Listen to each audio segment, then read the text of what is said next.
Hello, everybody, and welcome to another episode of the Proud Skillworker. Today, we have an opportunity to talk with Cale Bacon, likely not a descendant of Kevin Bacon, but maybe. Cale, how's everything going today? Good. How are you? I'm doing great, sir. I'm doing great. So, first couple things I always like to jump into in the beginning of these podcasts so people get to know a little bit about you. Cale, where are you currently at? I'm actually in St. Charles, Illinois. And where are you originally from? I'm from Pryor, Oklahoma. Tell us a little bit about how you got into the trades, Cale, and then how you ended up in Illinois from Oklahoma. Tell us kind of that life story for you. Well, so when I graduated high school, I joined the Army. Worked and crewed on Black Hawk helicopters for 8 years in the Army. When I got out, I really didn't know what I wanted to do. It was one of those, I've turned wrenches, I'm mechanically inclined. So I got a job doing maintenance. And I had no clue what I was doing. I just knew I could look at something and figure out how it worked and fix it. So that really started there. I did a little bit of electrical work here and there for, I guess someone I can't really say. It's a big data center that everyone types into. But did some electrical work out there. And then really it started, I wanted to really turn wrenches and figure out how machines ran. So I just continued with it. I'd always thought about going to the medical field, but it was just, I don't think it'd be me with my attitude the way I am and the people person I am. It would fit, but doing maintenance, it's what I am. I can learn anything. So it's really one of those things. That's how I got into it, was just my background, and it's good money.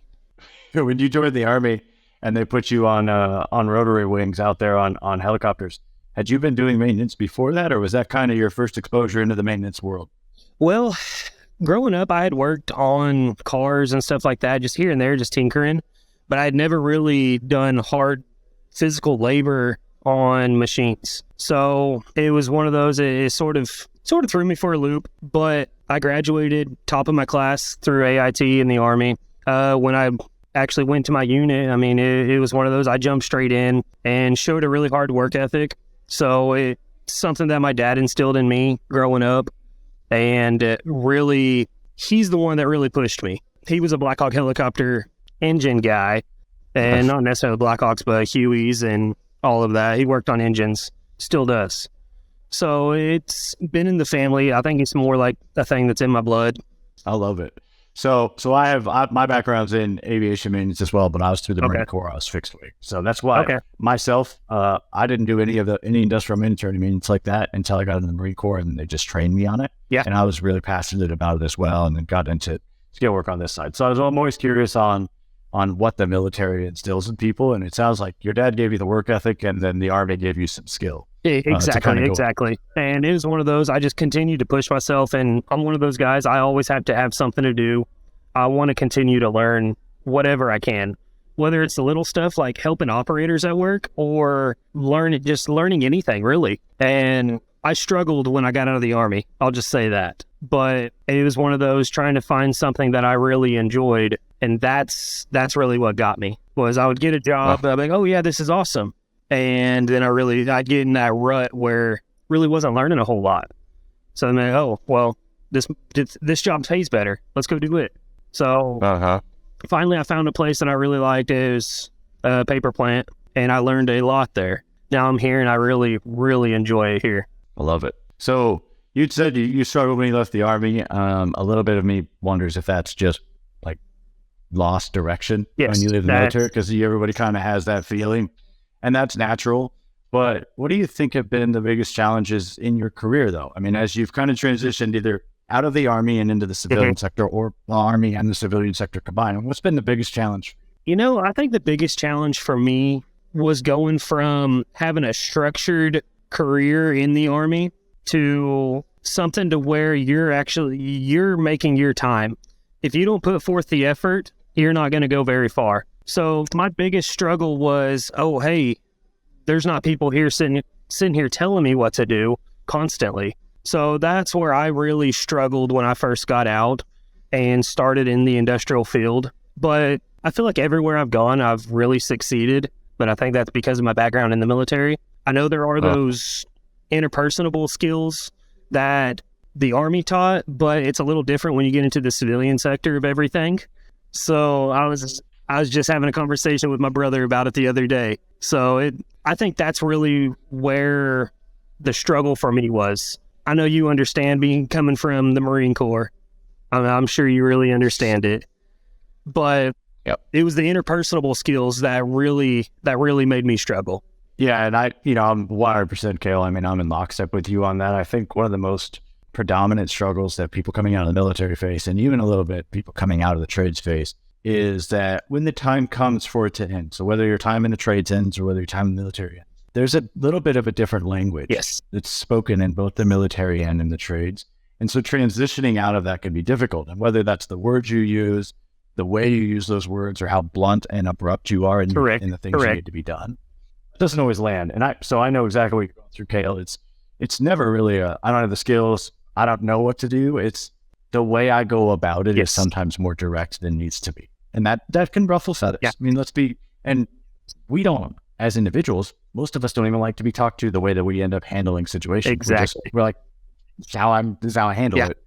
It's not my favorite situation, but this is just where we're at. So 100% I'm on board. I know exactly what you're talking about. But in this, you talked a little bit about kind of how complacency will take root with you and then make you a little bit resentful. Correct. And not I know what you mean. Resentful is a strong word. Yep. No, I know exactly what you mean. So currently, what are you trying to learn and grow in? I mean, what's the thing you're trying to learn and grow in to keep you out of that? As you kind of notice that in yourself, you have to be pursuing something. What are you after?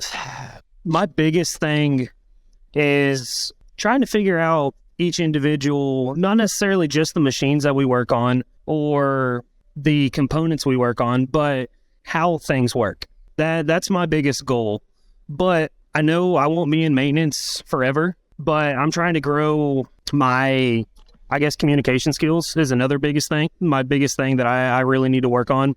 I'm a people person. I can make friends with a brick wall, but it comes down to, like you said, how I communicate with people and trying to make other people feel welcomed and instead of being so blunt.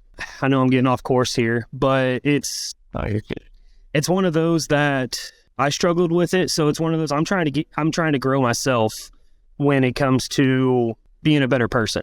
And I don't know if that really answers the question.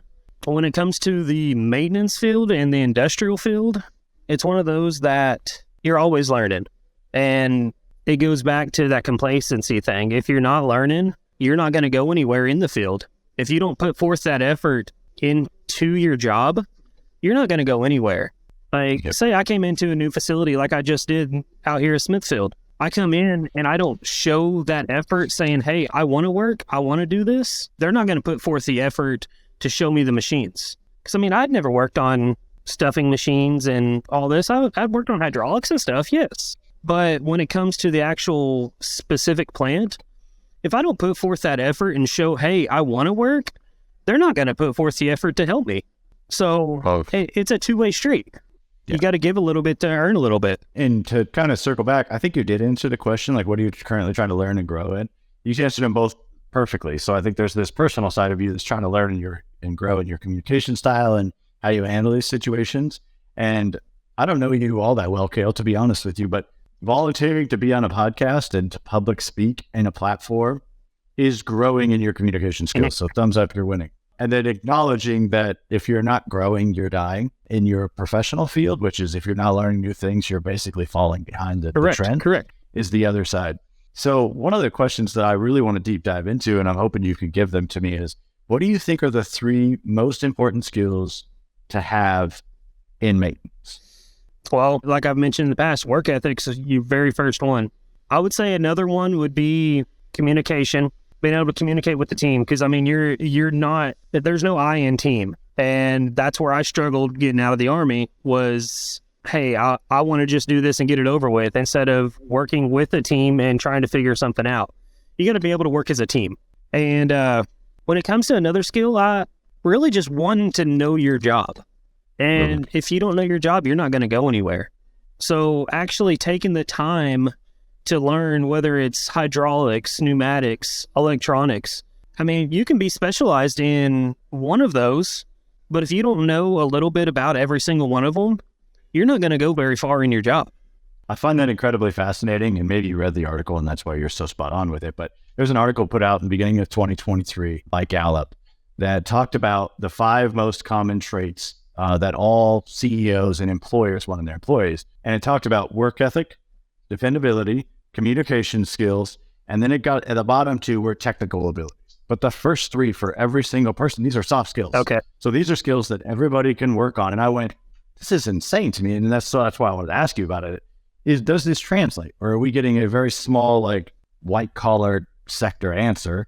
But you answered, and again, maybe you read it. I haven't read it. I didn't even look at it. So, well, you answered very similar to me to them, and that makes me think a couple of things are happening. One, people are starting to recognize that how you talk to people, how do you live your life, and how much you try matter a whole heck of a lot more than how good you are at any one thing. It does. And 2, they're starting to realize as a team member, hey, I'm more willing to work with someone who I like, who has a little less skill, than someone who has a lot of skill, who's just aggressive or abrasive. Correct. So it's very, very interesting that people are coming to that term. So, I've got a good example for that, actually. Yeah. So the company I'm working for, they actually have like a school program. Basically, they hire guys right out of school, and guys that have never done any type of work like this before, but they went to school for electronics or hydraulics, stuff like that. But they have like a contract thing going on with them. But you get guys coming straight out of school that have never been in the field before. And there's a couple of them, like when they first came in, he was a little timid, really timid. But he's starting to open up a little bit. I had a talk with him one day. I was like, look, it's like if you show the effort and you put forth the effort, you'll go a long way. Because he straight up asked me, he's like, how have you done this for so long, but yet you've never had any specific technical training in this? He's like, how do you know these machines? How do you do it? I put myself out there, and it's just putting your best foot forward and trying to learn the job and actually showing you want to do it. I told him we can teach him the machines. We can teach him the little stuff. But if you don't have that want and that drive, you're not going to go a long way in the industry. So you can learn the individual machines, but you can't teach someone work ethic. That I know that's real deep, but no, it's great. It's true.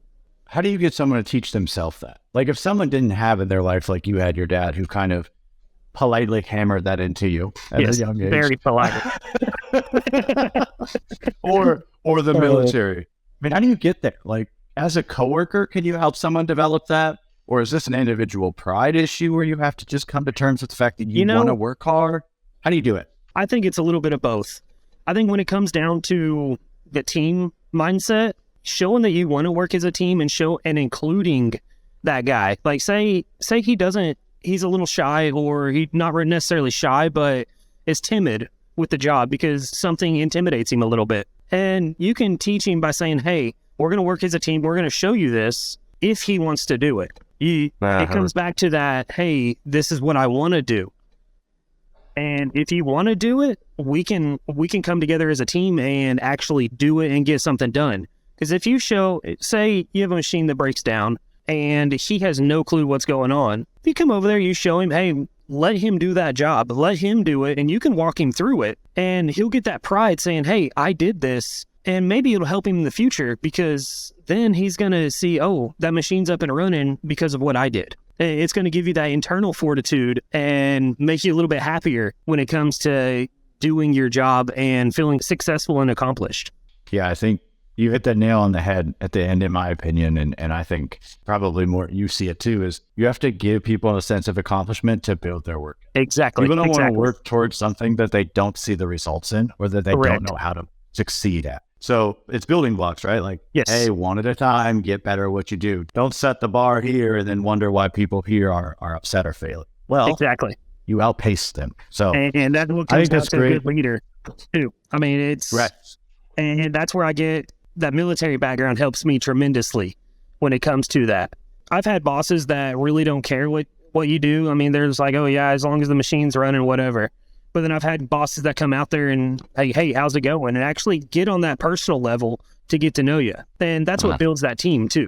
And leadership is not a positional thing. And I just this is something I always want to let people know. it's not positional in the sense of how you lead the team around you. So yeah, you have a leader, you have a manager, you have an individual who runs the maintenance department. I know that.